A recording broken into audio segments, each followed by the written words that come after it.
सितंबर को विश्व सांकेतिक भाषा दिवस मनाया गया। कलेक्टर डॉक्टर लैया राजचटी ने कहा कि आमजनों को भी सांकेतिक भाषा का बेसिक ज्ञान होना चाहिए ताकि मुख बधिर और सामान्य लोगों के बीच के कम्युनिकेशन गैप को दूर किया जा सके। 23 सितंबर है जो कि international day of the sign language का दिन है।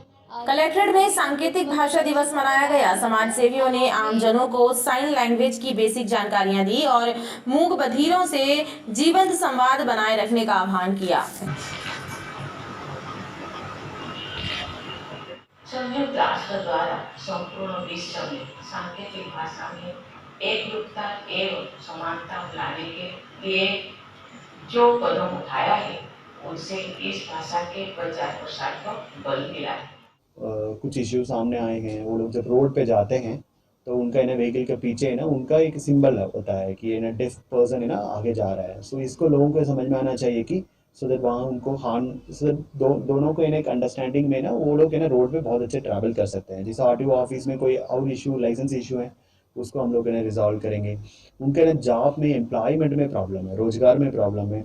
हम डेफिनेटली वो लोग स्किल भी है, काफ़ी कुछ काम कर भी सकते हैं। इधर it is a government sector या सेमी गवर्नमेंट जैसे नगर निगम या फिर हमारी बहुत सारे कंपनीज हैं या फिर हमारी होटल्स हैं, रेस्टोरेंट्स हैं। डेफिनेटली इन बच्चों को रोजगार दे सकते हैं। उस दिशा में भी प्रशासन काम करेगा। साइन लैंग्वेज के जानकारों ने कहा कि जिन परिवारों में मूक बधिर लोग हैं उन परिवारों के सदस्यों को सांकेतिक भाषा जरूर सीखना चाहिए ताकि उनके परिवार के मूक बधिर सदस्य स्वयं को उपेक्षित महसूस ना करें। मेरा नाम खुशबू शाक्या है। मैं भोपाल से आई हूँ। मैं इंटरप्रेटर हूँ। एक्चुअली मेरे मम्मी पापा बोल और सुन नहीं सकते हैं, तो माँ कौशल बधिर संघ द्वारा मुझे यहाँ पर आमंत्रित किया गया था। तो मेरा यही आप सभी लोगों से कहना है कि जो बोल और सुन नहीं सकते और हम जो हेयरिंग पर्सन हैं हम बोल सुन सकते, तो हम लोगों को बेसिक साइन लैंग्वेज आनी चाहिए ताकि कम्युनिकेशन बैरियर्स ना हो। जैसे कि हम लोगों को जैसे ट्रैफिक रूल्स पता रहना चाहिए साइन लैंग्वेज में सब कुछ क्योंकि ये इनकी खुद की भाषा है। तो हम लोगों को बेसिक साइन लैंग्वेज आनी ही चाहिए ताकि हम कहीं भी जैसे शिक्षा स्तर पे पाठ्यक्रम में तो सभी जगह इंटरप्रेटर्स भी रहना चाहिए। जैसे पुलिस स्टेशन में तो सभी लोगों को साइन लैंग्वेज आनी चाहिए। कार्यक्रम में राष्ट्रपति द्रौपदी मुर्मू के संदेश का प्रसारण भी किया गया ताकि आयोजन में शामिल प्रतिभागियों का उत्साहवर्धन हो सके। संस्कृति के महत्वपूर्ण सिद्धांत वसुधैव कुटुंबकम के और एक सामाजिक संगठन ने जिला प्रशासन के जरिए मुख्यमंत्री से मांग की है कि माध्यमिक शिक्षा मंडल के प्रतिभावान बच्चों की तर्ज पर सीबीएसई के बच्चों को भी लैपटॉप प्रदान किया जाए ताकि बच्चे स्वयं को उपेक्षित महसूस न करें। सीबीएसई विद्यार्थियों के पालकों के साथ मिलकर एक सामाजिक संगठन ने मुख्यमंत्री शिवराज सिंह चौहान के नाम लिखा पत्र जिला प्रशासन को सौंपा है, जिसमें मांग की गई है कि माध्यमिक शिक्षा मंडल की तर्ज पर सीबीएसई के होनहार विद्यार्थियों को भी लैपटॉप प्रदान किया जाए ताकि वह स्वयं को उपेक्षित महसूस न करें। सीबीएसई बोर्ड है और भी अन्य बोर्ड है, तो ये जो छात्र छात्राएं यह भी मध्य प्रदेश में के निवासी हैं। तो माननीय मुख्यमंत्री जी को इन सभी के लिए समानता का अधिकार के हिसाब से हर छात्राओं को लैपटॉप वितरण करना चाहिए, ना कि सिर्फ एमपी शिक्षा मंडल में पढ़ने वाले विद्यार्थियों को। यह कहीं ना कहीं मनोबल गिराने का काम करेगा। तो इस योजना के लिए इनको दोबारा सोचना चाहिए और सभी को समानता का अधिकार के करना चाहिए। समाज सेवियों का कहना है कि सीबीएसई से पढ़े बच्चे भी देश और प्रदेश की तरक्की में बराबर की भागीदारी होते हैं, लिहाजा उनके लिए विचार किया जाना जरूरी है।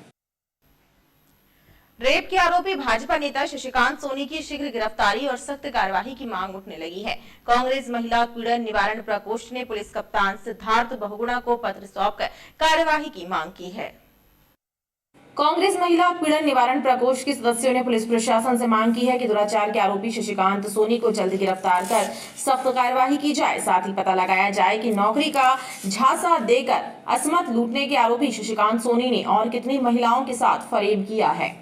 रक्षा की भक्षक बन के बैठे हुए हैं। किस तरह महिलाओं के साथ आए दिन अपराध हो रहे हैं, महिलाओं के लिए क्या नियम कर रहे हैं, वो क्या कोशिश कर रहे हैं। इसके साथ भी वैसे ही होना चाहिए जैसे दूसरे अपराधियों के साथ होना चाहिए। इसको रिमांड पे लेके वो पूछताछ करना चाहिए, ये पूछना चाहिए इसने बहुत सारी ऐसी महिलाओं के साथ धोखा किया होगा, इनको झांसे में लेकर इनके साथ कृत्य किया होगा। क्योंकि महिलाएं अपनी शर्म और इज्जत बचाने के लिए कुछ बोलती नहीं है मीडिया के सामने आके, इसलिए इसको जल्द से जल्द गिरफ्तार करना चाहिए, वरना हम लोग घोर आंदोलन करेंगे, प्रदर्शन करेंगे। इसमें इनका मामला, इनने महिला को झांसे में लेकर नौकरी दिलाने के नाम पे और इसके साथ बलात्कार किया है। आज मैंने एसपी महोदय जी को ज्ञापन दिया है हमारी महिला उत्पीड़न के सदस्यों के द्वारा सभी के साथ। महिला प्रकोष्ठ के सदस्यों का कहना है कि यदि आरोपी को बचाने के लिए राजनीतिक कोशिशें हुई तो तीव्र आंदोलन किया जाएगा। भाजपा व्यापारी प्रकोष्ठ के पूर्व जिला संयोजक शशिकांत सोनी को भाजपा से 6 सालों के लिए निष्कासित कर दिया गया है। भाजपा नेता शशिकांत सोनी के विरुद्ध भोपाल के हबीबगंज थाने में एक युवती की शिकायत पर दुष्कर्म का मामला दर्ज हुआ। युवती ने आरोप लगाया कि भाजपा नेता शशिकांत सोनी ने नौकरी दिलाने का झांसा देकर उसके साथ दुराचार किया था। नौकरी लगवाने के नाम पर एक युवती से दुराचार करने के आरोपों से घिरे भाजपा व्यापारी प्रकोष्ठ के पूर्व जिला संयोजक शशिकांत सोनी को भारतीय जनता पार्टी की सदस्यता से 6 सालों के लिए निष्कासित कर दिया गया है। भारतीय जनता पार्टी के नगर अध्यक्ष जीएस ठाकुर ने शशिकांत सोनी को पार्टी से निष्कासित किए जाने के मामले की पुष्टि की है। भाजपा नेता शशिकांत सोनी के विरुद्ध भोपाल के हबीबगंज थाने में जबलपुर की एक युवती की शिकायत पर FIR दर्ज की गई है। युवती ने आरोप लगाया है कि शशिकांत सोनी ने नौकरी लगवाने के नाम पर उसके 1,80,000 रुपए हड़प लिए और उसके साथ जबरन दुराचार भी किया था। समाचार पत्रों से और विभिन्न प्रचार माध्यमों से आज ये जानकारी मिली कि भारतीय जनता पार्टी के कार्यकर्ता श्री शशिकांत सोनी जी के विरुद्ध भोपाल के टीटी नगर थाने में किसी महिला की रिपोर्ट पर अपराध पंजीबद्ध हुआ है। उसके कारण भारतीय जनता पार्टी को बड़ा दुख हुआ, खेद हुआ। ये बड़ा खेद का विषय भी है। भारतीय जनता पार्टी ने इसको बड़ी चिंता से लिया। मैंने जबलपुर महानगर का अध्यक्ष होने के नाते भोपाल इसकी जानकारी भेजी और भोपाल से मुझे सहमति मिली है। भोपाल से कार्रवाई के निर्देश हुए, इसलिए श्री शशिकांत सोनी जी को तत्काल भारतीय जनता पार्टी की प्राथमिक सदस्यता के लिए 6 साल के निष्कासित कर दिया गया। देश के प्रधानमंत्री नरेंद्र मोदी के 72वें जन्मोत्सव के अवसर पर मनाए जा रहे सेवा पखवाड़े के तहत भारतीय जनता पार्टी चिकित्सा प्रकोष्ठ के तत्वाधान में निःशुल्क स्वास्थ्य परीक्षण शिविर का आयोजन होने जा रहा है। स्वास्थ्य शिविर 25 सितंबर को सिंधी धर्मशाला प्रांगण में होगा, जहां चिकित्सा विशेषज्ञों के द्वारा मरीजों के स्वास्थ्य का परीक्षण कर उन्हें दवाएं भी प्रदान की जाएंगी। भारतीय जनता पार्टी के संभागीय कार्यालय में चिकित्सा प्रकोष्ठ के पदाधिकारियों और भाजपा नेताओं ने स्वास्थ्य परीक्षण शिविर की विस्तार से जानकारी प्रदान की। भाजपा चिकित्सा प्रकोष्ठ के प्रदेश सह संयोजक डॉक्टर अश्विनी त्रिवेदी, भाजपा के नगर अध्यक्ष जीएस ठाकुर ने बताया कि चिकित्सा शिविर में अलग अलग विधाओं के चिकित्सा विशेषज्ञ मौजूद रहेंगे। शिविर में आने वाले लोगों मरीजों के स्वास्थ्य का परीक्षण कर उन्हें परामर्श प्रदान करेंगे और शिविर में मरीजों को निःशुल्क दवाएं भी वितरित की जाएंगी। चिकित्सक जैसे नाक कान गले रोगों के विशेषज्ञ रहेंगे, स्त्री रोग के रहेंगे, हड्डी रोग के रहेंगे, मधुमेह यानी शुगर वगैरह जो रोग रहता है उसके डॉक्टर्स रहेंगे, फेफड़ों से संबंधित बीमारियों के डॉक्टर रहेंगे, लीवर पेट की जो बीमारियां हैं उससे संबंधित डॉक्टर रहेंगे, हृदय रोग से संबंधित डॉक्टर रहेंगे, नेत्र रोग से संबंधित डॉक्टर रहेंगे, दांत रोग से संबंधित डॉक्टर रहेंगे, जनरल फिजिशियन रहेंगे, आयुर्वेदिक डॉक्टर रहेंगे, होम्योपैथी डॉक्टर रहेंगे, फिजियोथेरेपी और साथ ही साथ कैंसर के भी डॉक्टर्स उपलब्ध हैं, जिनको अगर ऐसे कोई पेशेंट्स रहते हैं उनको जो भी परामर्श है वो कैंसर डॉक्टर्स देंगे। हाँ, निःशुल्क दवाइयों का वितरण भी किया जाएगा। मैक्सिमम दवाइयाँ हम लोग कैंप में ही उपलब्ध कराएंगे मरीजों।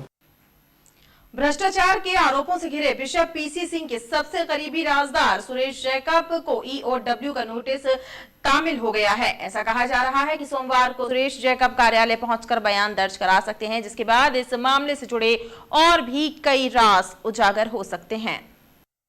भ्रष्टाचार के आरोप में जेल भेजे गए बिशप PC सिंह के नए नए कारनामे हर दिन EOW की जांच टीम के सामने आ रहे हैं। जानकारों की माने तो बिशप द्वारा की गई हेराफेरी और भ्रष्टाचार के एक एक कारनामे का कच्चा चिट्ठा EOW की जांच टीम के सामने खुल रहा है। सूत्रों की माने तो बिशप के कारनामों की फहरिस्त लंबी होती जा रही है। बिशप के सबसे करीबी और सबसे बड़े राजदार माने जाने वाले उसके मैनेजर सुरेश जैकब को भी EOW का नोटिस तामील हो गया है। सूत्रों की माने तो सोमवार को सुरेश जैकब बयानों के लिए दस्तावेजों के साथ EOW कार्यालय पहुंचेगा, जहां उससे पूछताछ की जाएगी। ऐसा कहा जा रहा है कि बिशप PC सिंह के द्वारा निजी बैंक के अफसरों के साथ मिलीभगत करके भी लंबी चौड़ी हेराफेरी की गई है। बिशप ने सेटिंग करके बिशप हाउस के पास बैंक ATM भी लगवा लिया था, जिसका किराया सीधे बिशप की जेब में जा रहा था। इतना ही नहीं, सालीवाड़ा और विजयनगर में बिशप PC सिंह ने खुद के नाम पर जमीन ली और सेटिंग करके स्कूल बनाने के नाम पर लोन पास करा लिया। इस मामले को लेकर भी पड़ताल शुरू कर दी गई है। ऑनलाइन क्रिकेट के सट्टे के बुकी दिलीप खत्री के भाई विवेक खत्री और संजय खत्री से पुलिस रिमांड पर पूछताछ जारी है। ओमती पुलिस की टीम विवेक को लेकर उसके फ्लैट पहुंची थी, जहां पुलिस ने बारीकी से छानबीन की।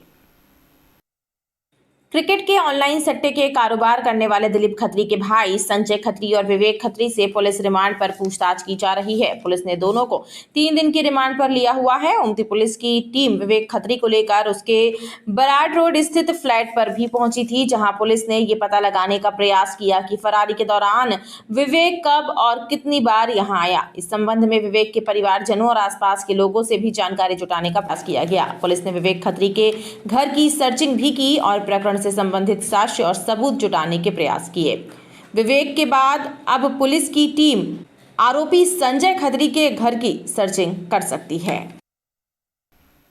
गोहलपुर क्षेत्र में एक मार्बल व्यवसायी को धमकी देकर 1.5 करोड़ रुपए मांगे जाने का सनसनीखेज मामला सामने आया है। मार्बल व्यवसायी ने मामले की शिकायत गोहलपुर थाने में की है, जिसके बाद पुलिस ने मोबाइल नंबर के आधार पर धमकी देने वाले का पता लगाया और इन आरोपियों को गिरफ्तार भी कर लिया।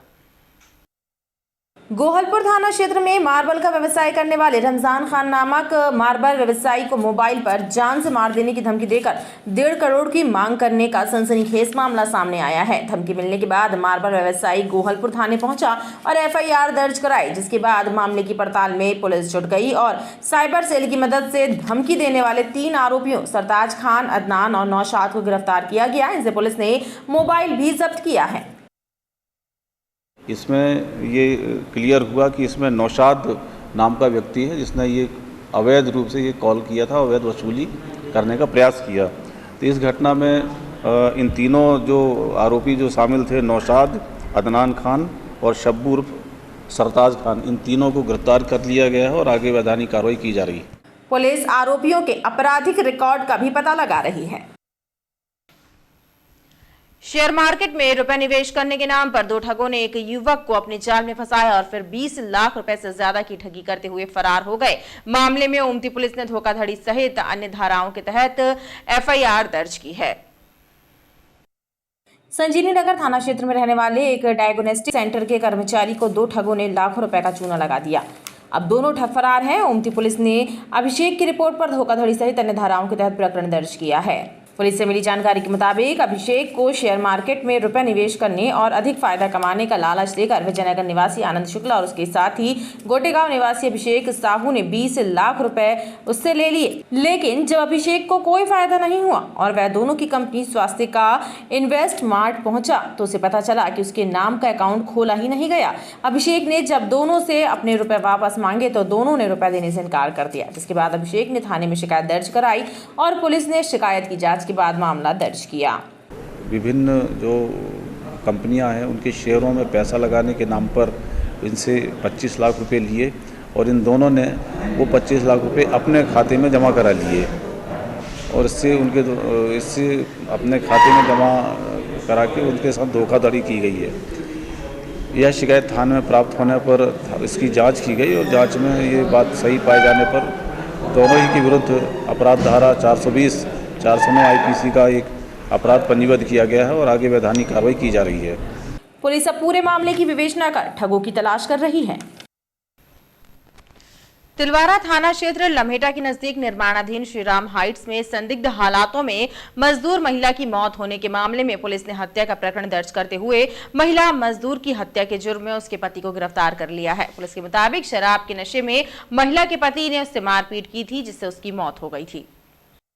तिलवारा थाना क्षेत्र लम्हेटा रोड पर श्रीराम हाइट्स के निर्माणाधीन इमारत के पास मृत हालत में मिली डिंडोरी निवासी मजदूर महिला साबिन बाई की संदिग्ध हालातों में हुई मौत के मामले की गुत्थी पुलिस ने सुलझा ली है। पुलिस ने महिला मजदूर की हत्या के जुर्म में उसके पति बैसाखू यादव को गिरफ्तार कर लिया है। पुलिस के मुताबिक बैसाखू यादव ने शराब के नशे में अपनी पत्नी की हाथ मुक्कों से पिटाई कर उस पर ईंट से हमला किया था, जिसके कारण महिला मजदूर की मौत हो गई थी।